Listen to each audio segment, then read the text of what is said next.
মামু, দেশে এমনি তুমি কি কাজ কাম করছো? দেশে আমি কাজ কাম কোনো কিছু করছি না। কোনো কাজ কামে করো নাই? না, ঢাকা রয়েছে, আমি ছোটবেলা থেকে ঢাকা রয়েছি। তোমার জন্ম ঢাকায় হয়েছে? না, দেশ হয়েছে ডাঙ্গর হয়েছি ঢাকা। মানে বড় হয়েছো ঢাকা?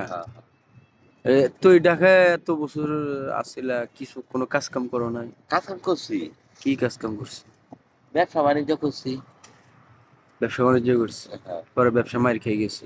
ব্যবসা মায়ের খাইছি, কিছু ডল নষ্ট মষ্ট টাকা পয়সা করে একটি বিদেশে আসছি। দল টল করে লাস্টে দেশে চলে হ্যাঁ, বিদেশে চলে আইছো? হ্যাঁ, দল ফেরিয়া দলে বেতওয়ালা আইছি। দেখছো, দলে তোমার কই আনছে? হ্যাঁ, হ্যাঁ, দলে। কত সুন্দর তোমার জীবন যাপন আছিল হ্যাঁ, দলে এখন আনছে মরুভূমির মাঝে। মরুভূমির মাঝে। কি দরকার এসব দল টল করে? না, এই সব দল করতাম না। আর করবা দল? না, না, না, আমি খাই আমার ঘুমায়। খাওয়াইবে আর ঘুমাইবার কাম করতে হইব না আবার? আর কাম করবো না, এই নিয়ে কোনো এই দল করতাম না। দল টল আর করো না, বুঝছো মামু?